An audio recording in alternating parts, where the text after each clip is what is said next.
dibahas bukan masalah akidah. Yang mereka perselisihkan adalah masalah fikih.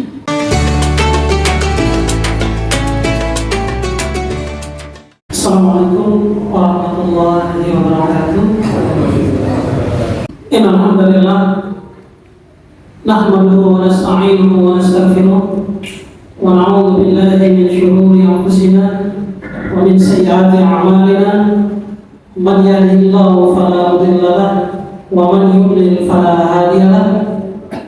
Asyhadu an la ilaha illallah wahdahu la syarika lahu wa asyhadu anna Muhammadan abduhu wa rasuluh. Ya ayyuhalladzina amanu taqullaha haqqa tuqatih wa la tamutunna illa wa antum muslimun. Amma ba'du, fa inna asdaqal hadithi kitabullah wa khairal huda Muhammadin sallallahu alaihi wasallam wa syarrul umuri muhdatsatuha wa kullu muhdatsatin bid'ah wa kullu bid'atin dhalalah wa kullu dhalalatin finnar. Ikhwatal iman, azanillah wa iyyakum.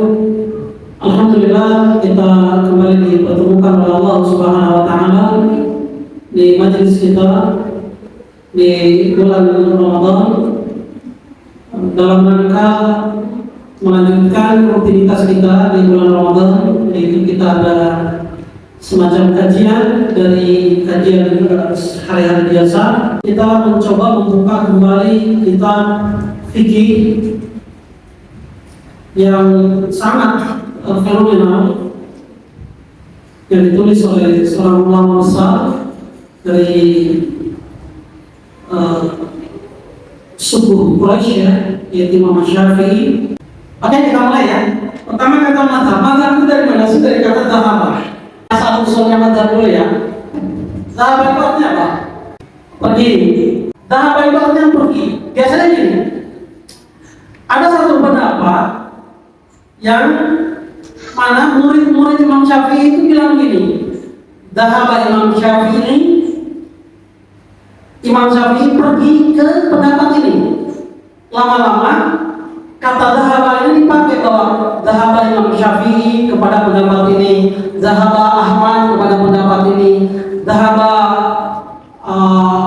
Malik ke pendapat ini. Karena keseringannya kata mazhab ini, dhahaba ini dipakai, lama-lama semacam ada satu ilmu yang lahir atau satu kata yang lahir, namanya isim makan, ya. Isim makan namanya mazhab. Isim makan itu tempat. Misalnya gini, sajadah. Sajadah itu artinya apa? Sujud. Masjid, tempat sujud, gitu ya. Darosah, belajar. Madrasah, tempat belajar. Dhahaba, pergi. Madhab, tempat pergi atau jalan. Nah, sekarang asal usul kata madhab itu dari kata ini.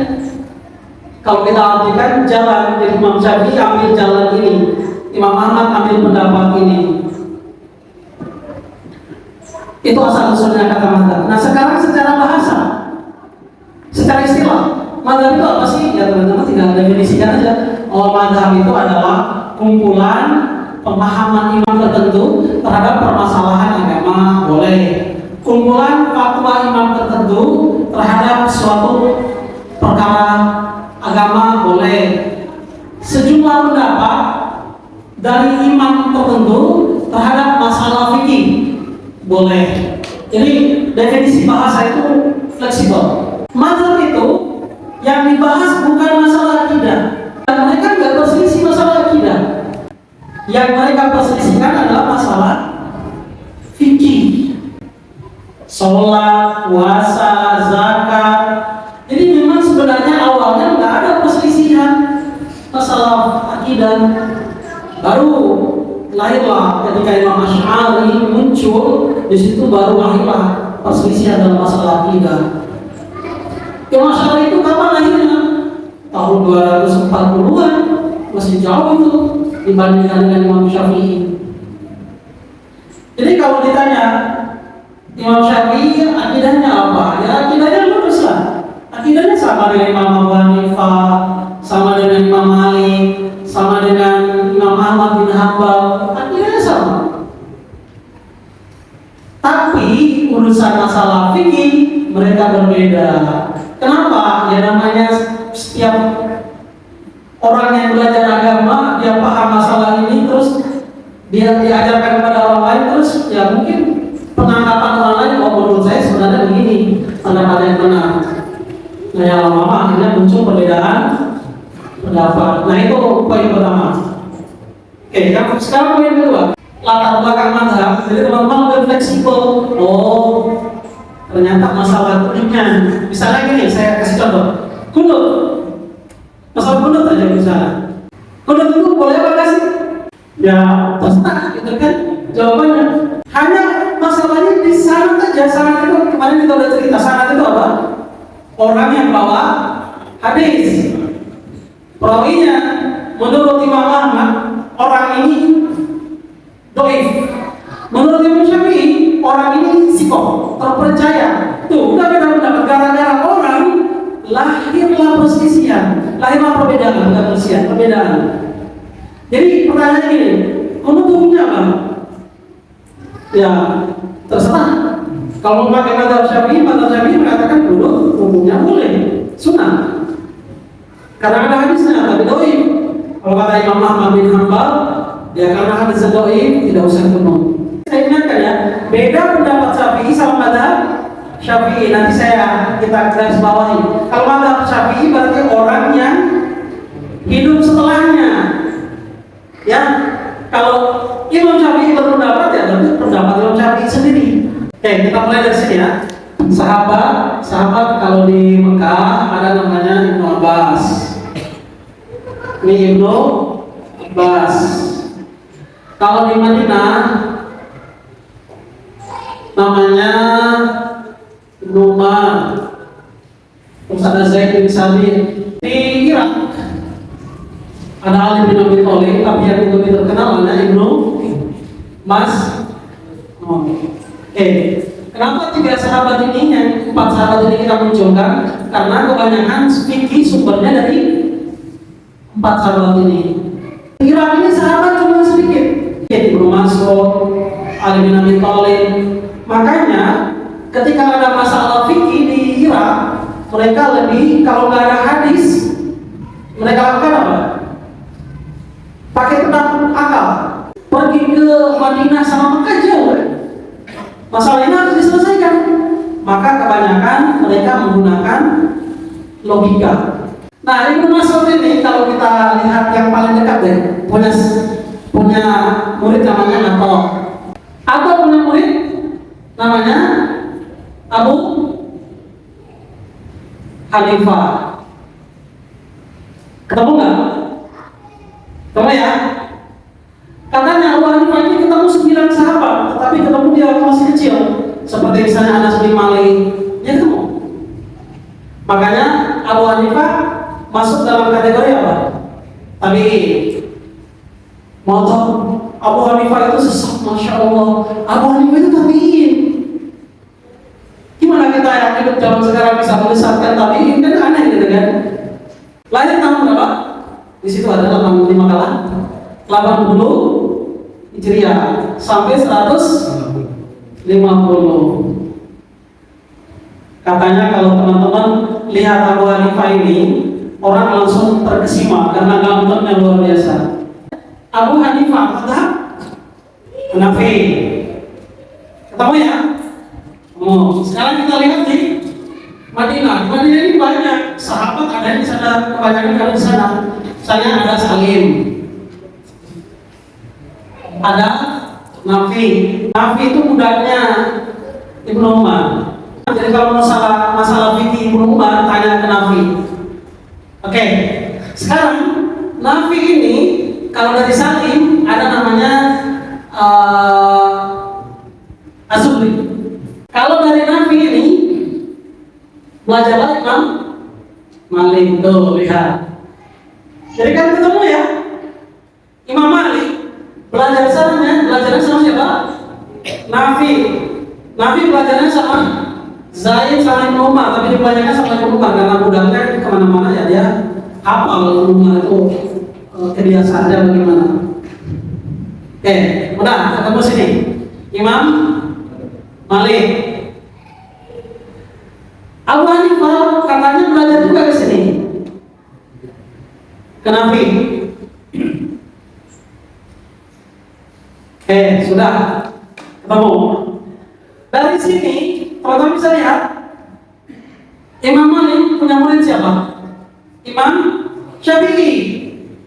Syafi'i punya murid siapa? Imam Ahmad bin Hanbal. Jadi kalau kita tarik-tarik, sebenarnya mereka ini nggak ada masalah. Mereka taklid enggak? Nggak taklid. Padahal kalau teman-teman lihat Imam Malik ini, ketika Imam Syafi'i datang ke Madinah, yang biasanya teman-teman majlisnya Imam Malik itu nggak boleh anak kecil hadir, nggak boleh anak kecil hadir, kan orang dewasa semuanya hadir, kan kalau yang hadir udah penuh, gimana anak kecil? Makanya kalau ada anak kecil yang hadir dikeluarkan.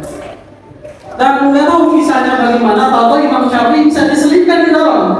Mungkin udah kuasa Allah ya, udah kuasa Allah, Allah ada takdirkan begitu. Imam Syafi'i diselipkan ke dalam kajiannya ini, kajiannya Imam Malik. Dan ketika Imam Malik lagi ngomong, dia pura-pura menghargai gurunya, nulis. Nggak ada buku kan? Nulis pakai apa?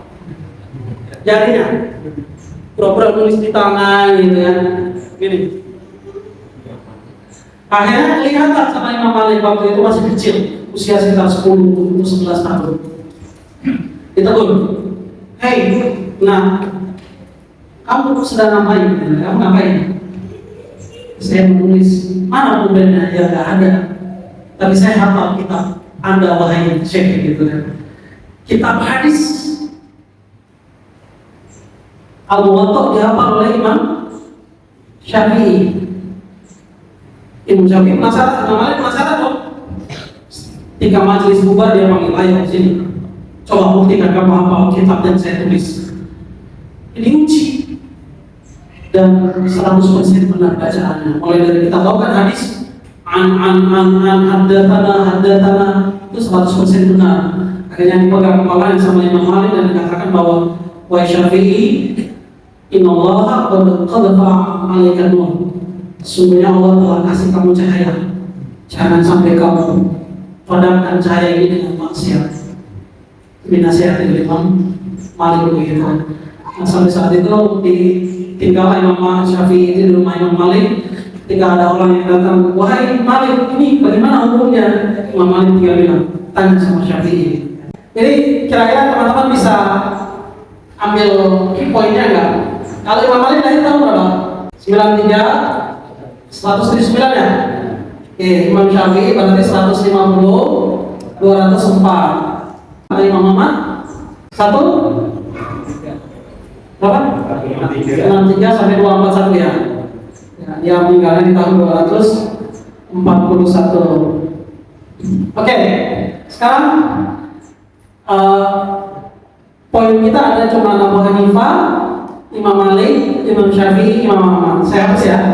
Kalau kita baca di Tahdhibul Kamal miliknya Al-Mizzi, katanya Abu Hanifah ini belajar sama Nafi juga. Sekarang kita mulai dari Abu Hanifah, terus Malik, terus Syafi'i, terus Ahmad. Nah, sekarang kita lihat nih. Syafi'i ketemu nggak sama Abu Hanifah? Enggak. Syafi'i ketemu nggak sama Ahmad? Ketemu. Karena ketika Imam Syafi'i ketemu sama Imam Ahmad, ini Imam Ahmad itu masih muda banget, masih puber, anak puber. Makanya kadang sering down gitu kan, Imam Ahmad nasihatin sama Imam Syafi'i. Jadi masih puber, masih ya kalau kita bilang usia 20-an lah. Saat ini Imam Syafi'i udah dewasa gitu kan. Nah, Abu Hanifah ini punya murid terkenal namanya Abu Yusuf. Lalu muridnya satu lagi adalah namanya Muhammad bin Hasan Asy-Syaibani. Dua muridnya ini yang paling terkenal. Sekarang kita lihat, Imam Malik punya murid Imam Syafi'i. Imam Syafi'i itu nggak ketemu sama ini, tapi dia berguru sama ini. Belajar sama Muhammad bin Hasan Asy-Syaibani. Sekarang teman-teman bisa ambil kesimpulan gimana hebatnya Imam Syafi'i. Dia belajar sama ahli apa? Logika. Kan kebanyakan orang Irak tadi kan pakai logika kan? Dia punya belajar ke ahli logika, belajar juga ke ahli hadis. Normalnya kan ahli hadis ya. Imam Syafi'i juga sebenarnya ahli hadis, cuma maksudnya gimana alur belajarnya. Belajar sama ahli logika dia belajar sama ahli hadis dia belajar. Ya makanya otaknya Imam Syafi'i itu cerdas banget. Dia punya dua-duanya, ahli logika punya, ahli hadis punya.